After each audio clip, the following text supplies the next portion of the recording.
I was on my way to see my son, clutching a homemade sandwich and hoping he'd remember the man I used to be. On the bus, an elderly man in worn-out clothes stepped on. Nobody moved from the priority seats. Then the bus lurched. He stumbled forward. I caught him before he hit the floor. I never thought that one act of kindness would save me. But when we both got off at the same stop and walked into my son's law firm together, when my son saw him, and his face went white. As death, I realized. That shabby old man I'd helped, he wasn't. Just anyone. And the next 10 minutes would change my life forever. Tell me where you're from, then answer this. Do you believe one moment of kindness can save your entire life? Drop your city plus. Believe if you do. What I'm about to tell you will prove you right. My name is Jack Coleman. This is what happened. I checked my watch at Upham's Corner Station 2:25. My meeting with my son Douglas wasn't until 5, but I wanted to arrive early. Maybe we could talk. Maybe he'd even eat the meatloaf sandwich I'd made his favorite when he was little. The Route 15 bus arrived at 2:30 sharp. I climbed aboard, paid my fare, and scanned the packed interior. Every seat was taken. I moved toward the back, clutching my paper bag, and found a place to stand. Near the priority seats, a young guy in his early 20s sat sprawled across the blue-marked bench, reserved for elderly passengers. Expensive sneakers, white earbuds, completely relaxed. I grabbed the overhead rail and steadied myself. 3 stops later, an old man got on. He had to be 80 at least. His coat was threadbare, his shoes split at the seams, and he wore no gloves, despite the cold. He climbed the steps, slowly, breathing hard, gripping the handrail. The bus was full. He looked around for a seat and found none. He approached the young man and spoke politely. "Excuse me, son. Would you mind?" The kid didn't look up, just nodded along to his music. "Excuse me," the old man tried again. Nothing. I spoke up. "Hey, that's priority seating." The kid pulled out one earbud, annoyed. "What would you give up your seat for him?" He glanced at the old man and shrugged. "I'm good," he said, sliding the earbud back in. The bus lurched through a yellow light. The sudden movement sent the old man stumbling. He reached for the rail and missed.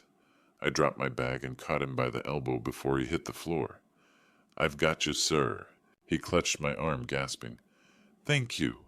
I steadied him, then turned to the young man who still hadn't moved. "That's enough," I said. "Get up." He rolled his eyes. "I'm not—" He almost fell. I snapped. He could have cracked his skull. I raised my phone. "If you don't stand up right now, I'm recording this and posting it.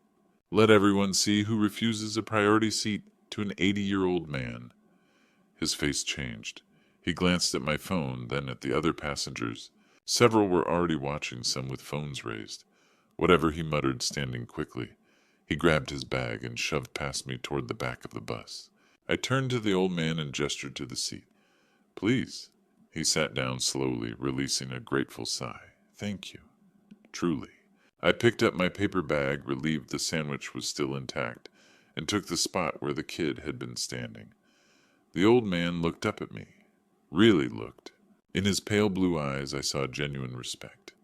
"Not many people would do that," he said. "Stand up for a stranger?" I shrugged. "My dad taught me to speak up when something's wrong." He smiled, but there was something else in it, something thoughtful. He kept studying my face like this moment mattered. The bus rolled toward downtown. I swayed with emotion, thinking about Douglas, about our meeting, about how I'd worked my whole life to give him everything. Now I was 62, standing on a bus with a sandwich and hope. I didn't notice how often the old man glanced at me, or the strange glint in his eyes, like he'd made a decision that would change everything. It felt like one small choice, yet somehow heavier, as if the future had quietly shifted direction forever.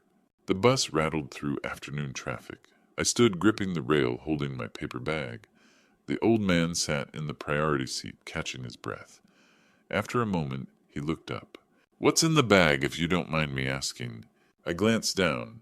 "Meatloaf sandwich. My son's favorite since he was a boy." His eyes softened. "He's a lucky man to have a father like you." Lucky. If only he knew. "I used to make it every Sunday. He'd eat the whole thing in 3 bites. I paused. That was a long time ago. But you still remember, the old man said quietly. That means something. The bus stop passengers shuffled on and off. I spoke again. I'm meeting him this afternoon, 5 o'clock, at his office downtown. He must be doing well. He's a lawyer, works at Commonwealth Law Firm. Something flickered in the old man's eyes, but his expression didn't change. Commonwealth. That's quite prestigious. Yeah, he worked hard to get there. I shifted my weight. I'm proud of him. I just wish... I stopped. Why was I telling a stranger this? But the old man's kindness pulled the words out. He wants me to sign some papers today. Property papers. The house I've lived in for 25 years, it's in his name. Now he wants me to sign it over officially. Take a small payment and move on. And will you... I looked out the window. I don't know. He's a lawyer. He knows all the angles. And I'm just his father. That doesn't seem to count for much anymore. The old man was quiet. When he spoke, his voice was firm. A father's love is priceless. Never let anyone tell you otherwise. Something in his tone made me look at him more closely. But before I could respond, the driver called out. Downtown crossing. I checked my watch. 3:10. The old man rose from his seat. I reached out automatically. Let me help. Thank you, son. We moved toward the door. Where are you heading? I asked. He smiled mysteriously. Where are you going? Commonwealth Law Firm, One Financial Center. His smile widened slightly. What a coincidence. I'm heading that way too. Something about his tone gave me pause, but I couldn't place it. We can walk together then. I'd like that. The doors hissed open. We stepped onto the sidewalk of downtown crossing. The heart of Boston's financial district. People rushed past in every direction. Suits, briefcases, everyone important. I felt out of place, but the old man seemed perfectly at ease, like he'd walked these streets 1,000 times. This way, I said, gesturing toward the tall buildings ahead. We started walking together, 2 strangers heading to the same place for very different reasons. I didn't notice how the old man glanced at me as we walked. Didn't catch his slight smile when I'd mentioned Commonwealth Law Firm. Didn't see the knowing look in his eyes like someone who just realized he was 3 moves ahead in a game I didn't even know we were playing. As we walked together down the crowded sidewalk toward the gleaming towers of downtown Boston, my mind drifted back 25 years back to the day that changed everything. The old man beside me was saying something about the weather, but I wasn't really listening. I was thinking about Douglas, about the house, about how we got here. Year 2000. I was 37. Douglas was 9. We lived in one room in Dorchester, 200 square feet. Hot plate bathroom down the hall. Douglas slept on a pull-out couch. I slept on the floor. Every morning at 5, I'd wake up, make his breakfast, walk him to school, then head to whatever carpentry job I could find. The money was never enough. Then I saw it. Number 47 Dorchester Avenue. A small house with peeling paint and a sagging porch. But it had 2 bedrooms and a yard where Douglas could play. $180,000. I didn't have it, but I had hope. I sold my pickup truck, got $8,000. Borrowed from co-workers. Took on a second job, then a third. 18-hour days, 7 days a week for 6 months straight. Finally, I had the down payment, $36,000. The bank said no. My income was too low. I tried 3 more banks. Same answer. I was ready to give up when the real estate agent said, "Put it in your son's name. Easier for inheritance. You make the payments, he gets the deed. It's what families do." It made sense. Douglas was my blood, my boy. Of course I trusted him. So I signed. $647 a month for 25 years. I never missed a payment. Not once. I worked my 3 jobs, fixed the roof, painted the walls. Douglas grew up in that house, did his homework at the kitchen table, learned to ride a bike in the driveway, graduated high school on the front porch. When he got into college, I worked harder, paid his tuition, his books, his rent. He graduated with honors, law school, became a lawyer. I was so proud. But somewhere along the way, he changed. Calls got shorter, visits stopped. Last Christmas, he didn't come home. This morning I got a text, "Meet me at 5, sign the papers and go." The house is worth $420,000 now. Douglas wants me to sign it over. He's offering 15,000, less than half of what I put down 25 years ago. 15,000 for 25 years of my life? I stared at that message for an hour. Then I made his favorite sandwich and decided to show up early. Maybe if he saw me, he'd remember who we used to be. Maybe he'd change his mind. Mr. Coleman, the old man's voice pulled me back. I blinked. We'd stopped walking. One financial center stood before us, a tower of glass and steel, rising 28 stories into the gray January sky. Commonwealth law firm, top floor, where Douglas worked, where he was waiting. I clutched the paper bag tighter and glanced at the old man beside me. The stranger who'd followed me all the way here, though I didn't understand why. The marble lobby of Commonwealth law firm was built to intimidate, and it worked. I stepped inside. At 3:15, the old man from the bus still beside me, looking around with quiet interest. Crystal chandeliers hung from a vaulted ceiling. Polished marble floors reflected our images like dark mirrors. Along the walls were portraits, distinguished-looking men in robes and suits, lawyers, judges, the founders and partners who'd built this empire. I felt small, out of place, a carpenter in worn jeans standing in a temple of wealth and power. The old man, though, seemed oddly calm. He studied the portraits with the faint smile of someone recognizing old friends. At the reception desk sat a young woman, Rachel Bennett. The nameplate said perfectly styled hair, expensive suit. She looked up as we approached. Her smile faltered when she saw me, saw my jacket, my calloused hands, the paper bag. "Can I help you?" The words were polite. The tone was not. I cleared my throat. "I'm here to see Douglas Coleman. I'm his father." Her eyes widened. "His father?" "Yes, ma'am." She stared at me for a long moment, then picked up the phone. Let me call upstairs."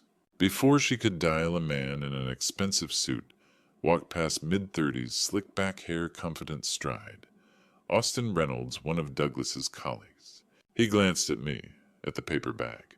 His expression twisted into something between amusement and disgust. "Rachel," he said, loud enough for everyone to hear, "who's the old guy looks lost?" Rachel hesitated.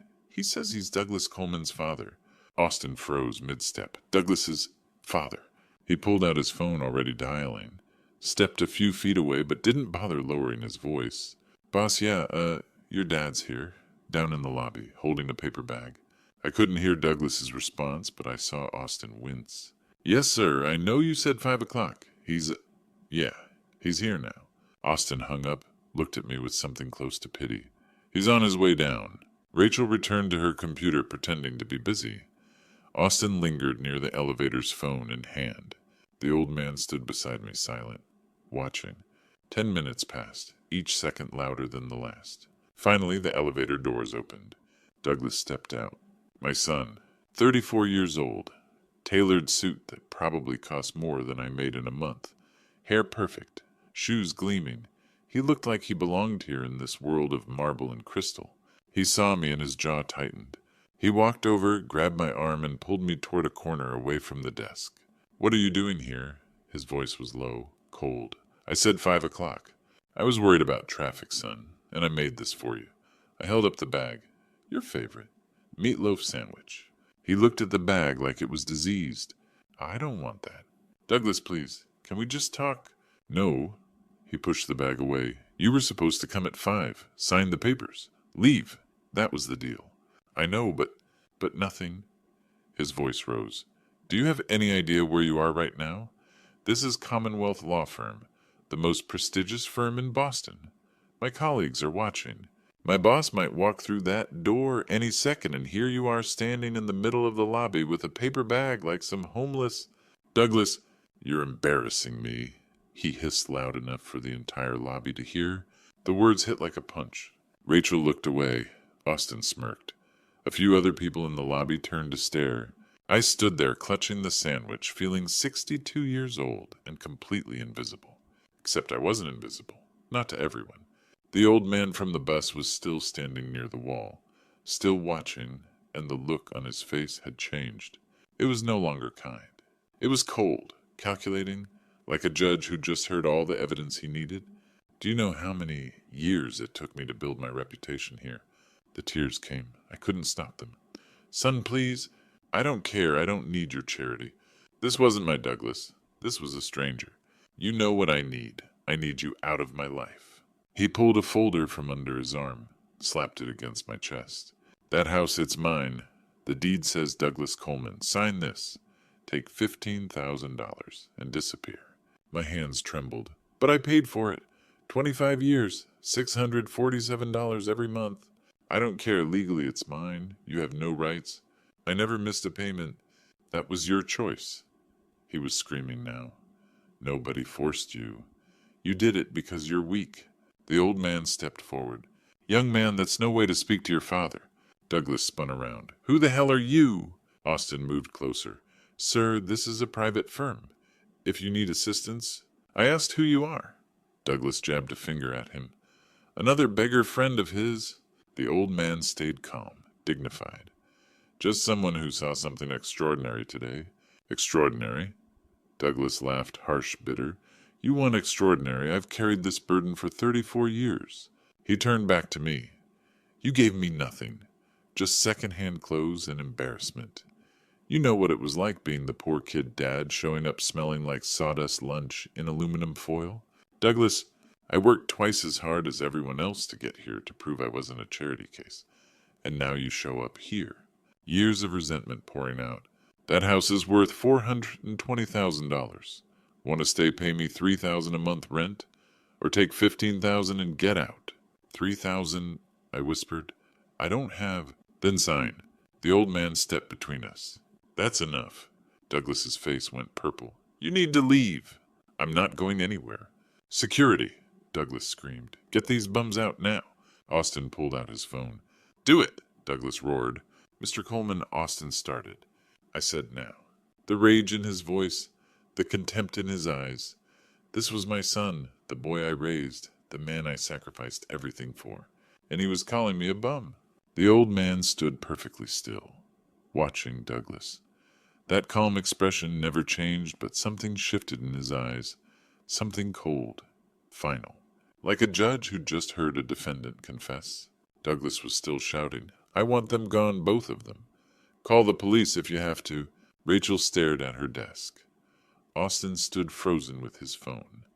The entire lobby was silent except for Douglas's voice echoing off marble and glass. My son, my boy, screaming for security to throw out his own father. And then the elevator doors opened with a soft chime. A man in his early 50s stepped out. Gray suit, silver hair, leather briefcase, the kind of presence that commands attention just by existing. Patrick Westfield, the managing partner. He'd been heading home. Long day finished. But he stopped when he saw the crowd in the lobby. Saw his star associate Douglas Coleman screaming at an old man in shabby clothes. His eyes swept the scene. Me, the paper bag. Douglas red-faced and furious. Austin with his phone. Rachel pretending not to exist. And the old man. Patrick Westfield looked at the old man in the threadbare coat, and his face went white. Patrick Westfield stood frozen near the elevators. His eyes moved from Douglas, red-faced still, shouting to the crowd in the lobby, then to me with my paper bag, and finally to the old man beside me. The old man in the threadbare coat, the shabby shoes, the man Douglas had just called a beggar. Patrick's briefcase slipped from his fingers and hit the marble floor with a crack. Judge, his voice came out as a whisper. Judge Fairchild. The lobby fell silent. Patrick walked forward slowly. When he reached the old man, he bowed, actually bowed from the waist. Your Honor, I didn't know you were visiting today. The old man, Judge Fairchild, smiled slightly. Hello, Patrick. Austin Reynolds looked at the old man's face. Really looked. His face went gray. Oh, my God. His briefcase tumbled from his hands. Douglas stood frozen. What's going on? Patrick turned to him. His voice shook. Douglas, do you have any idea who you just tried to throw out? No. Patrick pointed at the wall, at the portraits, at the largest one, an older man in judicial robes. That's Judge Randolph Fairchild, the founder of this firm. Douglas looked at the portrait, looked at the old man. The color drained from his face. No, he whispered, that's not Good afternoon, Patrick, Judge Fairchild said calmly. Patrick couldn't speak, just stared. You weren't supposed to know I was here. The judge's voice was quiet, but carried through the silent lobby. Today I took the bus. I wanted to see how ordinary people live, how they treat each other when no one important is watching. He glanced at me. This man, he gestured toward me, gave up his seat for me when not a single other person would. Rachel stared. So did everyone else. A small crowd had gathered. The judge continued. There was a young man in the priority seating. I asked politely. He refused. The bus hit a pothole. I nearly fell. He paused. This man caught me. Then he stood up and told that young man he'd record him and post it online if he didn't move. Patrick's eyes widened. When the young man finally gave up the seat, this man didn't take it for himself. He gave it to me, a stranger in old clothes. The lobby was so quiet I could hear my own heartbeat. Judge Fairchild looked straight at Douglas. He stood for 30 minutes holding that paper bag just so an old stranger could sit comfortably. Judge Fairchild's voice filled the silent lobby. He didn't know who I was, didn't care about my clothes or my status. He gestured toward me. He just saw an old man who needed help, and he helped. The judge's eyes moved across the crowd, landed on Douglas. And then I came here to my own firm and watched his own son treat him like garbage. Douglas's face was white as paper. The judge pointed at the portrait on the wall. That painting was done 40 years ago, when I founded this firm. He turned back to the crowd. I built Commonwealth on one principle: integrity is everything. His gaze locked on Douglas. What happened to you, young man? Douglas's mouth opened, closed. Finally, Judge Fairchild, I didn't know it was you. I sincerely apologize. You're not sorry you insulted me. The judge's voice cut like a blade. You're sorry you got caught. The words hung in the air. If I'd been wearing a suit, would you have treated your father differently? Douglas said nothing, couldn't answer. That's what I thought. Patrick stepped forward, his face dark. Douglas, my office. Now. Douglas flinched like he'd been slapped. I'm coming with you, Patrick, Judge Fairchild said calmly. I want to hear about these papers Mr. Coleman is supposed to sign. Austin Reynolds moved forward, head bowed. Your Honor, I apologize for my rudeness earlier. Save it. The judge didn't even look at him. You're just as guilty as he is. Austin went pale. I stood there, still holding my paper bag, trying to understand what was happening. The old man from the bus, the one I'd helped, was Judge Randolph Fairchild, the founder, the legend whose portrait hung on the wall. And he was about to walk into a meeting about my house, about the papers Douglas wanted me to sign. Patrick pressed the elevator button. The doors opened immediately. Douglas stepped inside, legs shaking. He looked like he might throw up, or pass out, or both. Patrick followed, then Judge Fairchild. The judge turned back to me. Mr. Coleman, you're coming too. Me. Yes, this concerns you, doesn't it? I glanced down at my worn jacket, my calloused hands, the paper bag with the sandwich Douglas had refused. Yes, sir. I stepped into the elevator. Rachel was still frozen at her desk. Austin stood motionless in the middle of the lobby. The crowd of employees and clients stared at us like we were actors in a play. The elevator doors began to close. Through the narrowing gap, I saw Austin pull out his phone, probably to warn everyone upstairs. Too late. The doors shut with a quiet hiss. Douglas stood in the corner, arms wrapped around himself, staring at the floor. Patrick's jaw was tight. Judge Fairchild stood, perfectly calm, hands folded in front of him. The numbers climbed. 10, 15, 20, and finally it hit me. The shabby old man on the bus, the one nobody wanted to help, the one Douglas had just called a beggar, was the most powerful person in this building. And he'd seen everything. The elevator chimed softly. Floor 28. Minutes later, inside Patrick Westfield's corner office on the 28th floor, the atmosphere felt 20 degrees colder than the chaos in the lobby below. Judge Fairchild sat in one of the leather chairs, calm as still water. Patrick stood beside his desk, respectful. Douglas sat in the corner, trembling. I stood near the door, still holding my paper bag, trying to understand how my life had turned upside down in less than an hour. Judge Fairchild, Patrick began, on behalf of this firm, I sincerely apologize. The judge held up a hand. Tell me about these papers, Patrick. Patrick took the folder from Douglas's shaking hands, opened it, read. His face went from pale to gray. Property transfer and waiver agreement. He looked up at Douglas. You wanted your father to sign away his rights to the house. Douglas said nothing, just stared at the floor. Let me clarify the facts, Patrick, Judge Fairchild said quietly. He turned to me. Mr. Coleman, you purchased the house at 47 Dorchester Avenue in the year 2000. Is that correct? Yes, sir. What was the purchase price? $180,000. And the down payment? $36,000, 20%. Judge Fairchild nodded. How did you raise that money? My throat tightened. I sold my truck, borrowed from co-workers, worked 3 jobs for 6 months. And the monthly mortgage payment? $647 for 25 years. Did you ever miss a payment? No, sir, not once. Judge Fairchild looked at Patrick. All of it paid by Jack Coleman, but the deed was put in Douglas Coleman's name. Patrick's jaw tightened. And today, the judge continued, Douglas wanted his father to accept $15,000 less than half the original down payment and disappear. The silence was deafening. Patrick looked at Douglas like he was looking at a stranger. Douglas! His voice was ice.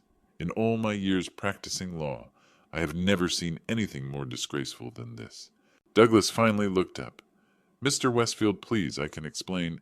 You're fired. The words hit like a gavel. Effective immediately. Clean out your desk by tomorrow morning.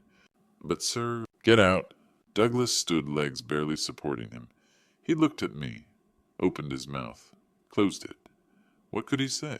He walked to the door, stopped, turned back. Dad, Go, Douglas. My voice cracked. Just go. He left. The door closed softly behind him. Judge Fairchild turned to Patrick. I want the Massachusetts Bar Association to hear about this. Already on my list, Your Honor. Good. Then the judge looked at me. Mr. Coleman, I'm arranging for one of our best real estate attorneys to represent you. I can't afford pro bono, free of charge. You won't pay a single cent. I felt tears coming again. I don't know what to say.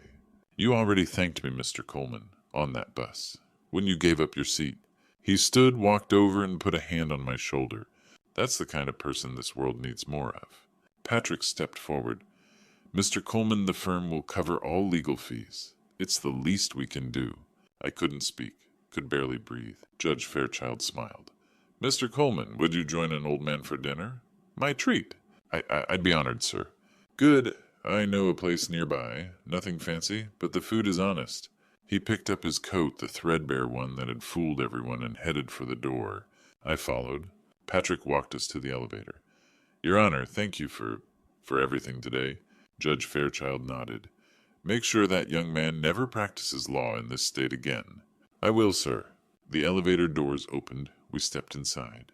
As we descended, Judge Fairchild looked at me. You made meatloaf sandwich, didn't you? I looked down at the paper bag still in my hand.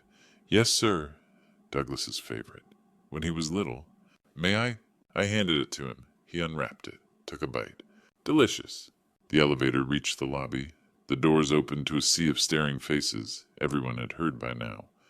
Douglas Coleman rising, star the firm's golden boy fired. We walked through the crowd. No one said a word. Outside, the January air hit us like a wall. 4:20 in the afternoon. The sun was already setting, painting the sky in shades of cold orange and gray. Judge Fairchild finished the sandwich as we walked. You know, Mr. Coleman, I've been a judge for 43 years. I've seen thousands of cases, heard thousands of testimonies. He crumpled the paper bag and tossed it in a trash can. But I've rarely seen real character. The kind that doesn't need an audience. The kind that helps a stranger on a bus just because it's the right thing to do. We walked in silence for a moment. The city moved around us, cars, people, lives, continuing like nothing had changed. But everything had changed. As we walked down the cold Boston streets, I realized something. Sometimes one simple act of kindness can change everything. 3 weeks later, Jack Coleman stood in front of his house, truly his house for the first time in 25 years. In his hands was a new deed, fresh from the courthouse, stamped, legal, final. The name read Jack Coleman, sole owner. The lawyers from Commonwealth Law Firm had handled everything, pro bono, free of charge, every form, every filing, every phone call. It was over. Douglas had been suspended by the Massachusetts Bar Association for 6 months. He was also under investigation for fraudulent misrepresentation involving a family member. His career wasn't over, but it would never be the same. A week ago, a letter arrived, handwritten, 5 pages long. Dear Dad, I don't know if you'll read this. I don't know if I deserve for you to read this. It went on, line after line, apology after apology.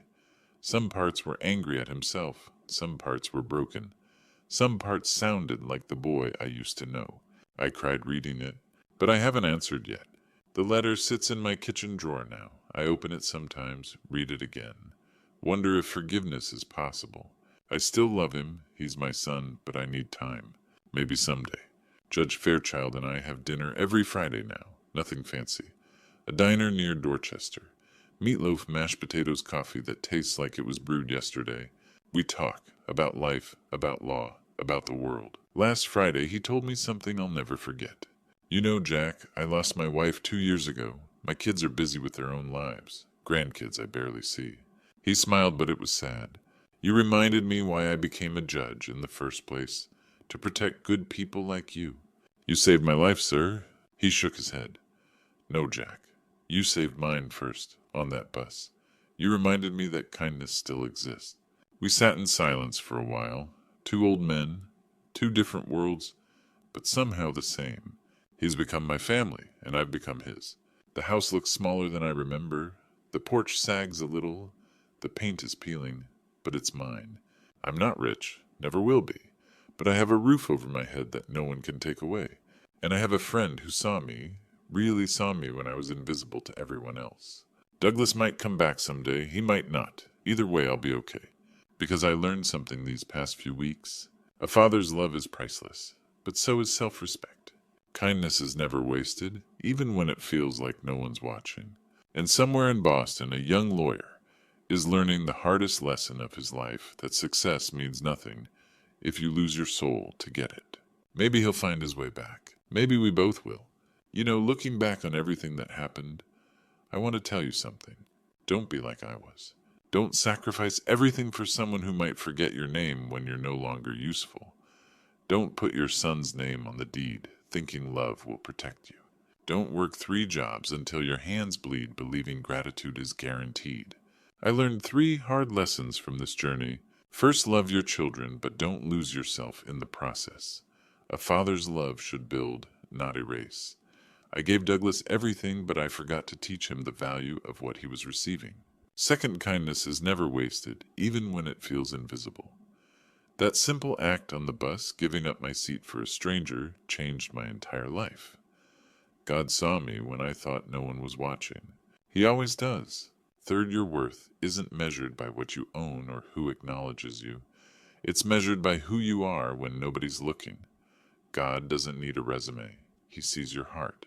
I'm sharing this as one of those grandpa stories you might tell your own kids someday, the kind that teaches you what really matters. Because grandpa stories aren't just entertainment, they're warnings wrapped in wisdom. If there's a Judge Fairchild in your life, someone who saw you when you were invisible, thank them. If there's a Douglas in your life, someone who took you for granted, set boundaries.